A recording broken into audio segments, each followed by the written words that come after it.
This is a necessary detour, and this is Powerstone. This is a Dreamcast game that was ported to PSP that I'm now emulating on a PC. Huh. It's just a wonderful line of things happening, and I think I wanted to do this just after Smash Bros. Wii U came out, because I felt like playing a kind of party fighter that I grew up with. But the timing has been a bit bad on my end. Huh. And this had an anime adaptation that I've never watched, but the story is basically, there are magical stones. All of these stereotypes want them. There was an anime adaptation of Powerstone? Yeah, I've never seen it. Well, okay, Jack isn't really a stereotype, I don't know what the fuck he is. Maybe he's like Volvo from Soul Calibur. Nobody really knows who the fuck Volvo is. Well, I don't. Wait, do you mean like you don't know who he is as a character, or what he is? Both. Well, he's a character in Soul Calibur. Yeah, I know. No, I know who he is, like what game he's from. I played all of the Soul Caliburs except for the first, which it just kind of started out at like 2. I've never actually properly seen the first, but I think it was an arcade game. I think I've only played 2 and a little bit of 3. I played 1 way back on the Dreamcast, 2 on the GameCube, and I haven't played any Soul Calibur game after that. Yeah, I played 2, 3, 4, and 5. So we're starting off with Gunrock, and every character has a unique stage and theme. It's a really fucking lightweight fighter, made by Capcom, so fucking Capcom had a fair few fighters on the fucking Dreamcast, and this is the one I played. Huh. The first Street Fighter I actually played was a shit 3D one on PS2 that no one plays. Yeah, I think the only Street Fighter game that was in actual 3D that didn't suck shit was Super Street Fighter, or the most recent one. I'm assuming Gunrock is a pirate.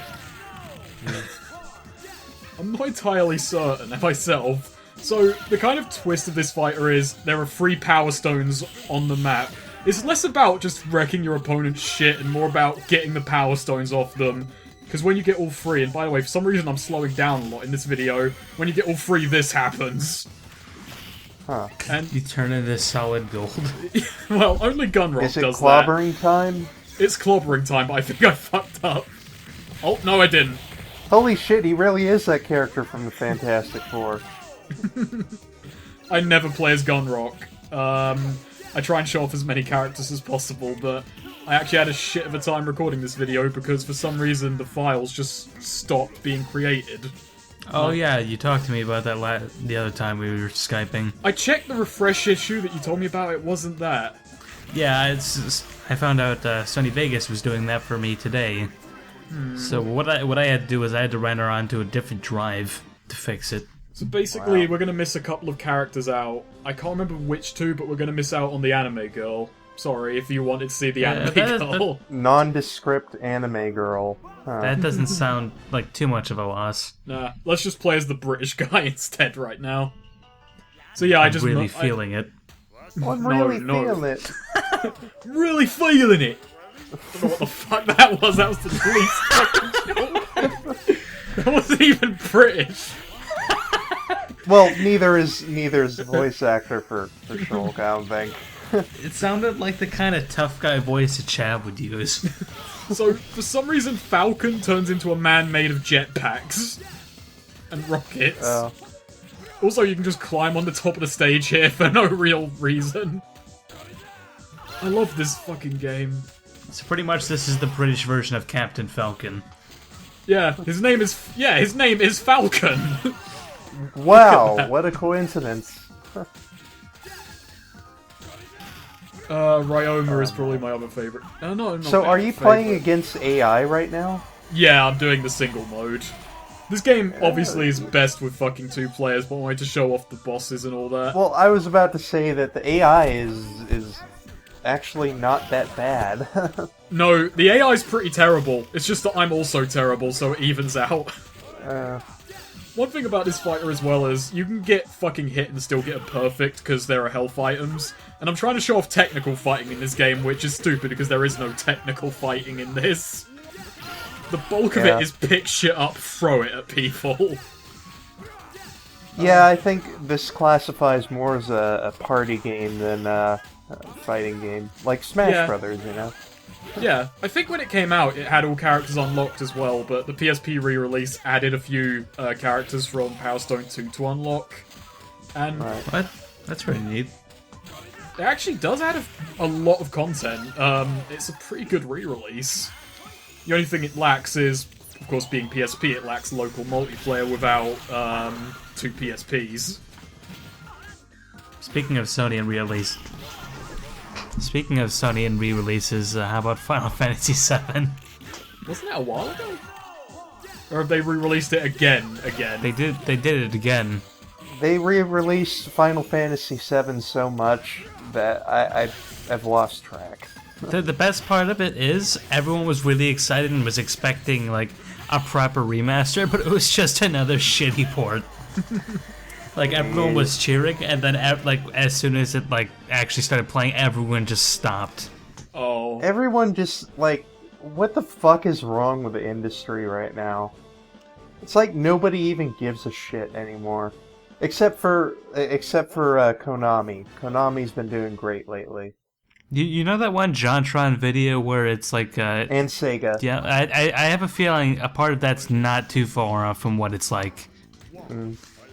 Okay, this is the guy I always fucking played as, Wang Tang. Versus Wang Wang Tang. That is the worst name for a fighter ever. But his name is You know, I've played this game so much, I actually stopped realizing that Wang Tang is fucking stupid as shit. I really like his special move though. Welcome to Japanese games. Oh, he just turned into fucking Super Saiyan. Yeah, he does. Like, the sooner you use that move when you're in power, when you're in your fucking super form, the bigger the ball is. I'm just like, I don't know why. I really fucking prefer Powerstone 2, but I felt like going into this one first. Even though it has no story, so you're not really going to, like, miss any key plot details if we do Powerstone 2. Aside from at some point I set a Native American on fire. Who plays fighting games for the story? Well, Street Fighter has a deep lore, you see. And I would be joking, but I think it actually does. It probably does. Not exactly deep, but a lore. It's weird, but like a lot of the recent Soul Calibur games actually have story. Now, that I can believe, though. I mean, they're like, every time that you start up a Soul Calibur fight, there's some kind of, like, I don't know, lead-in by the narrator. Oh yeah, I completely forgot about that. That's pretty neat. Yeah. But they actually added in like proper story like lines too. I think they started doing that in like Soul Calibur 3. Huh. I'm trying to think of another fighter that actually has a storyline to it, and for some reason all that's coming to mind is fucking Evil Zone. The first thing that came to mind for me was Subspace Emissary. Okay, yeah, you can argue that. Actually, it's a thing, because you've been playing a lot more Smash than I have. I have. Yeah. I think I've played more. I think since Smash came out, I played more of this game than I have of Smash. I've been looking for reasons to like use my Wii U because I do like that console. It's great. Did that guy just turn into a wooden Gundam? Yes, kind of. Well, he's the Native American character, and like I said, this is Capcom. It's a stereotype fighter. Even though some of them are just very weird. Yeah, I actually played really bad in these recordings because the amount, like, the reason I complain about how recording this was because I played through the story mode tons of times to get, like, different matchups. And cutting out repeats was a shit. And in the end, this is meant to be like 8 matches before the finale bosses. But I lost, like, near enough all of round 7 to 8 that I had. Huh. God damn it, that would be because we brought up, like, Soul Calibur games. I have that one, Soul Calibur 3 had, like, a weird story mode that was kind of like, a real-time strategy, and that was actually really fun from what I remember. can't be like, it can't be really that bad considering. I remember the story modes in Dragon Ball Z Budokai, and I don't recall them being that bad. If I ever get a hop-edge in a PS2, I think I might record the story mode of Soul Calibur 3, because that was really fucking fun. I'd be down to see that. Yeah, maybe. I'm just trying to think of games that would be interesting to watch in a necessary detour. I really love just the amount of stage shit that happens in this game. See that giant fucking grinder in the back? You can chuck people into that. I figured that. Yeah. Can you chuck people into the fan, too? Yeah, you can. It sends them flying across the goddamn arena. Reminds me of fucking Mortal Kombat Deception. I fucking love that game. Oh, do you know what I liked? Fucking, what I played a lot as a kid, fucking DOA, Dead or Alive. Oh, yeah? Yeah, I played 2, 3, and 4 of that. I only know Dead or Alive for its beach volleyball games. You know, I'm willing to bet that more people know about the beach volleyball games than the actual fighter it comes from. That's a crying shame. I'd like to think as well that Ninja Gaiden is more well known than fucking DOA, and unless I'm remembering wrong, the fucking protagonist is a fucking DOA fighter. Well, Dead or Alive Last Round, like Dead or Alive 5, is coming to PC soon, so... I might pick that up. I think you should. I mean, like, you know, I try and do my best to encourage people to, you know, buy Japanese games on Steam, because right now they're kind of like... I'm trying to think of an analogy. It's like feeding birds, or like feeding a stray cat. Like, You encourage it to come back. Yes, yeah. From what I hear, the Japanese think of PCs as like spreadsheet, you know, machines and visual novel machines for the most part. So, getting stuff like Metal Gear Solid on it and you know, Valkyria Chronicles. Valkyria Chronicles is kind of a big deal. Like, I don't think that people realize that shit just doesn't happen. Also, speaking of games that you played when you grew up, pretty much the only games I played as a kid was Smash Bros. Melee, Wind Waker, Luigi's Mansion, and Soul Calibur. Now, when you say as a kid, what time frame are we looking at here? Like when I was 6 to 12. Okay, if we're talking 6 to 12, my Super Smash Brothers was fucking Time Splitters 2, so that's why FPSs have always been my thing. And that's why I actually kind of have a soft spot for console FPS and can fucking work with joysticks. Because Time Splitters 2 and a ton of it. Oh, ever since I was 12, I got into fucking Steam. And that's why I'm pretty much into first-person shooters, too. Well, let's see. The games I recall growing up with are mostly on console, but I kind of switch back and forth between PC and console. And I recall going over to my friend's house to play Unreal Tournament 99, which was rather pleasant experience. And Quake 3 Arena a lot.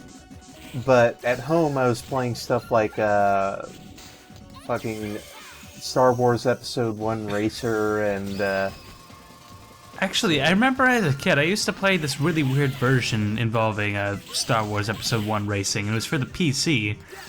And I think you were supposed to design tracks. I really don't remember, but I know it like involved the mouse. I don't recall that aspect of it at all. But then again, I only played the demo, I think. No, wait, I remember having an actual disc for the PC version of Star Wars Episode 1 Racer, but for the most part, I played it on Nintendo 64. You know, on a weird note, I think I played the fucking Xbox version of Counter-Strike before I played real Counter-Strike.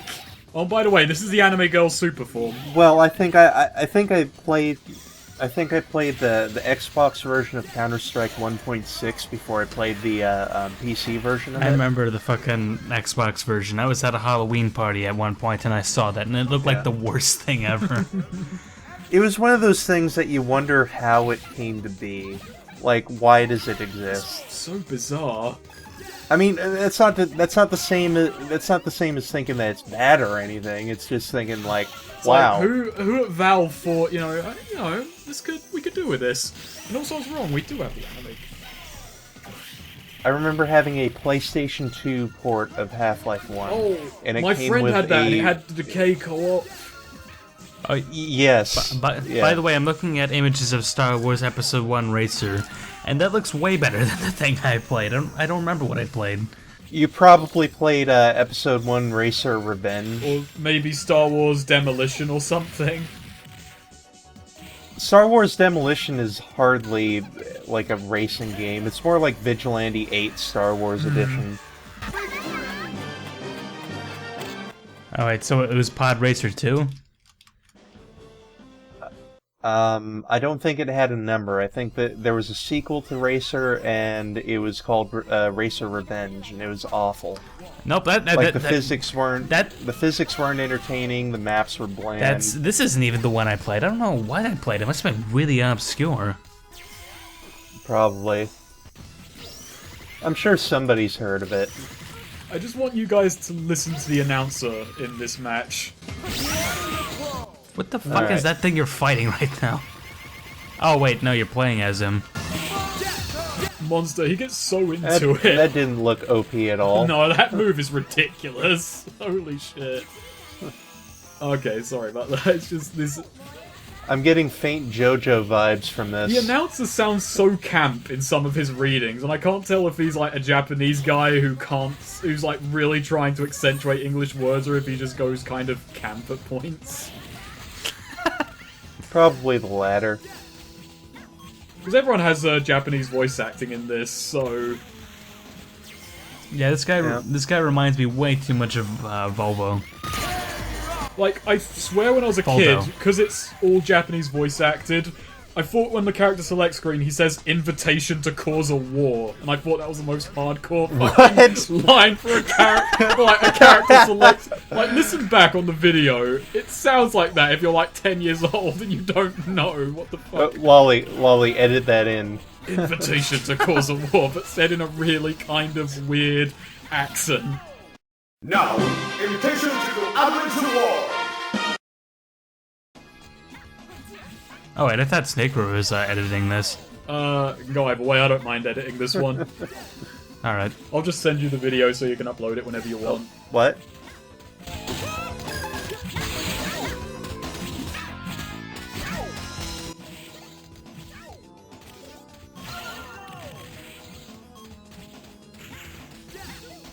Yeah, you know what? We should do it that way. Like, whoever records, edits everything.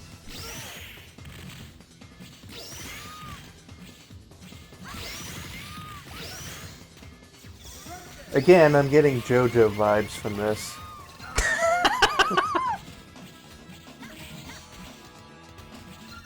They probably did. If they did, that would explain a lot. JoJo's Bizarre Adventure? Yeah. Alright, just keep in mind it's like your standard shonen like stuff where they spend more time monologuing than they do fighting. But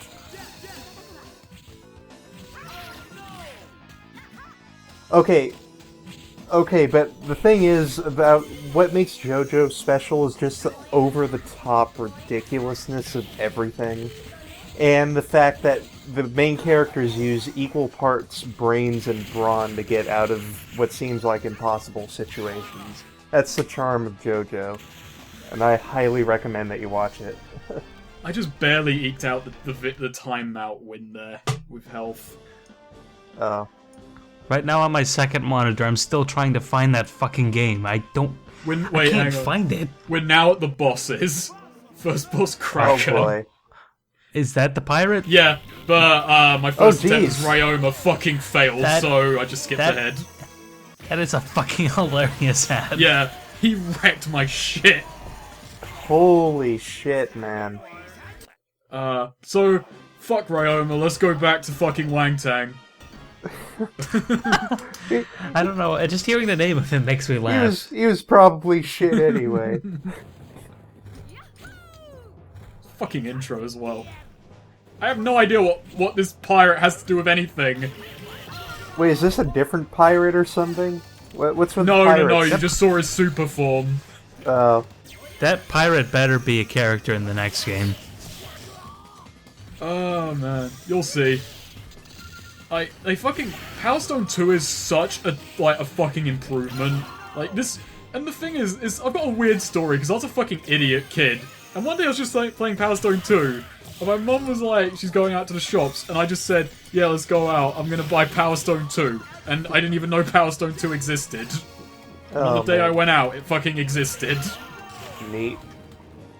And it's just such a fucking improvement. So what does Powerstone 2 improve over the first game?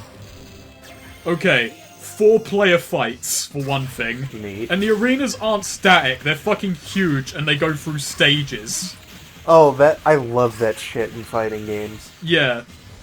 It's one of the reasons I loved Mortal Kombat Deception so much. There were, like, different areas inside of the stage.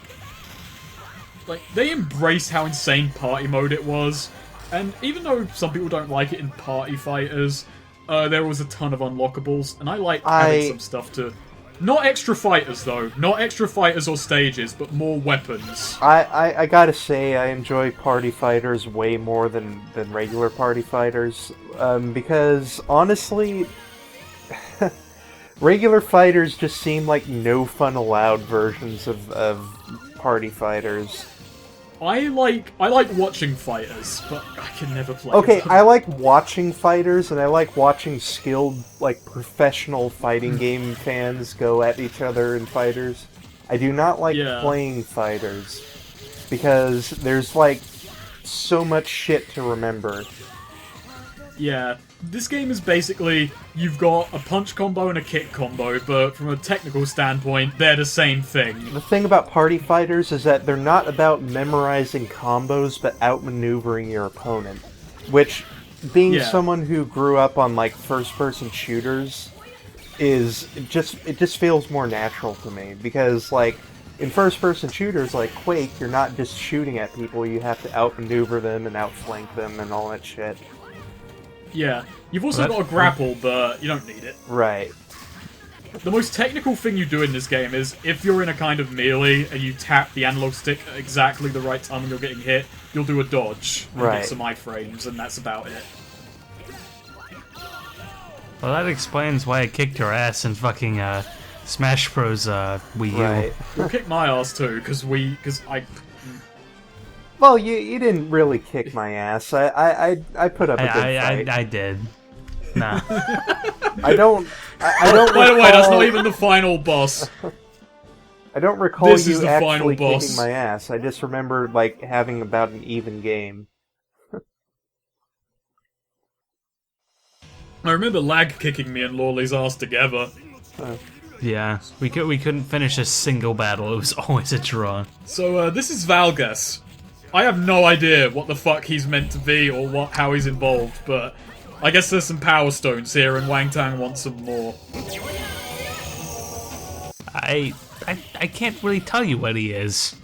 He's just a bloke with a big mouth.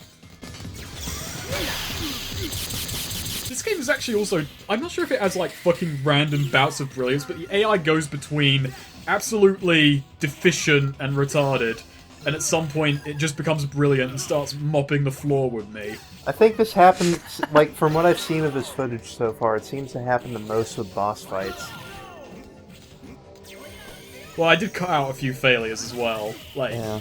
remember, I played through this story mode about fucking 5 times to get fucking... Look, he just fucking perfect grappled my super move. Huh. He just fucked my shit really hard.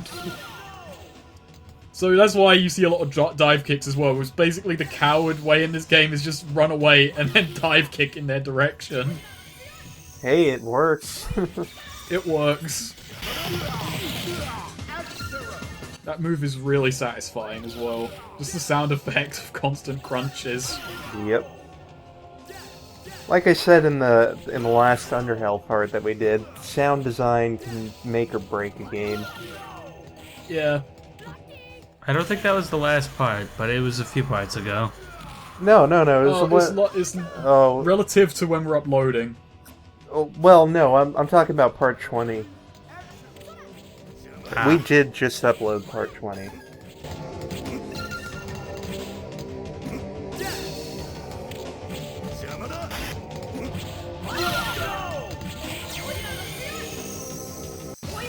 Do you just go fucking Super Saiyan mode whenever you get, like, a treasure chest, or do you have to, like, No, build... 3 Power Stones. When the fuck does he pull out a gun? Look on the bottom left and right. No, guns spawn on the arena, weapons drop in. Oh, okay, I get it. You can't items off. That's why it's Party Fighter. Chests just spawn in, and that's why I said it's kind of like a game of fucking tag. You've got to get the fucking Power Stones off them. That's why it's so tense as well. It's less about just, weathering down. It's more about getting the goddamn stones. I don't know. This fight looks pretty fucking intense to me. I'm kind of shitting myself because I've already lost to this guy and cut it out. Like, look, he just fucking grappled me out of a super again. Oh shit. Now I'm trying to be careful about this. This stage really does not have very entertaining music. No, it doesn't. Like, Wang Tang's stage music is the best music, and we didn't hear it in this video. Like, all my fights with Wang Tang were lost. I'm kind of sad about that. And by the way, Wang Tang's stage is also the best stage. Basically, Wang Tang. Even though I think Falco is the de facto protagonist, or he's at least the goddamn... He's the Ryu.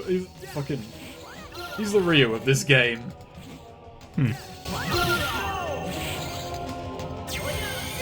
Not sure why the British guy ended up with that.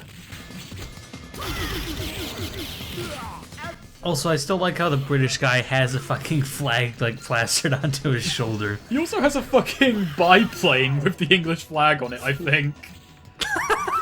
And also, I'm not sure we're gonna go into it. I might, like, do the story mode in Powerstone 2 with, Falco. Because I think it's, like, I think the fucking story mode with Falco in Powerstone 1 and 2 ends with his dad flying in on a biplane and complaining at him that he didn't do it right. That he didn't find the treasure that he went after, and he basically bitches him out. And Falco's dad is an unlockable fucking character in Powerstone 2.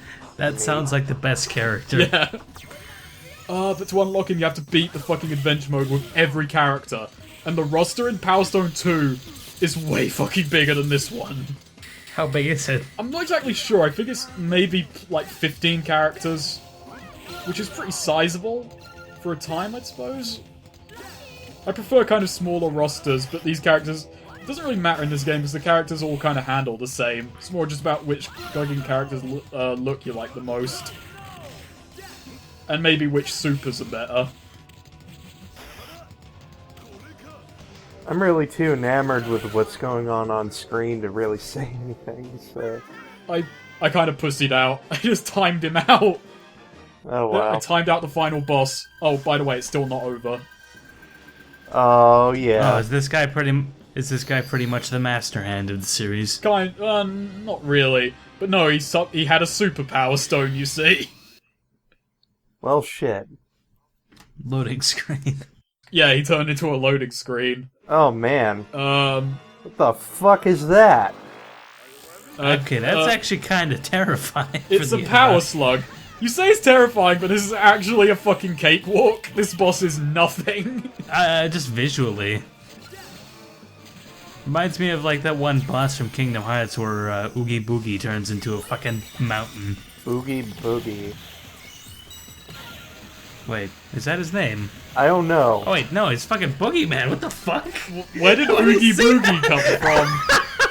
I don't know. That sounds like a fucking, like, banjo character.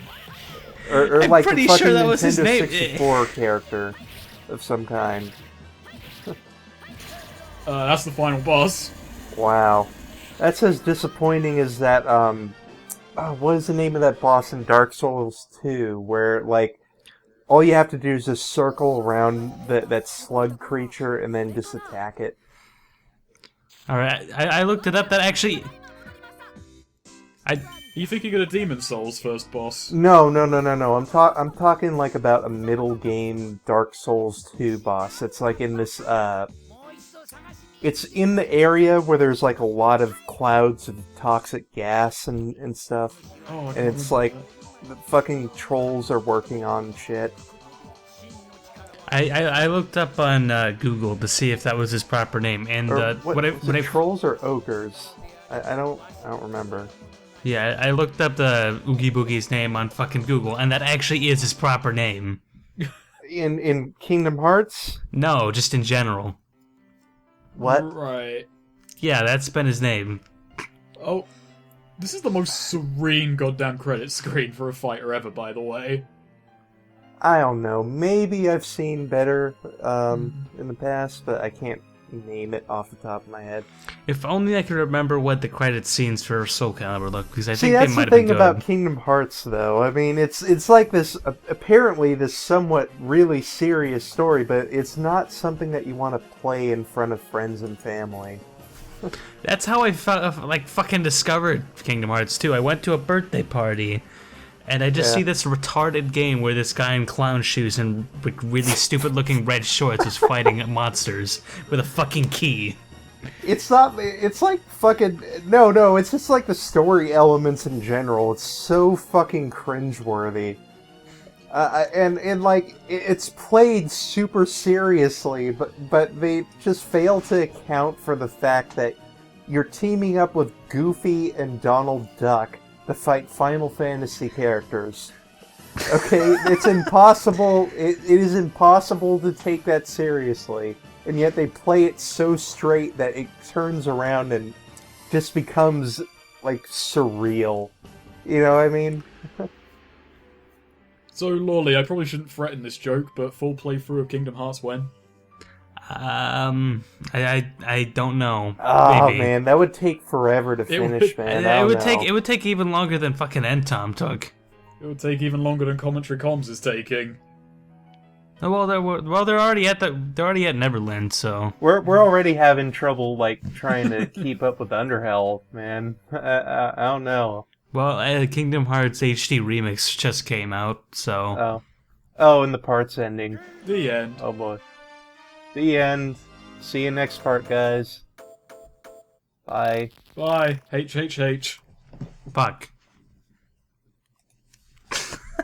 Great ending.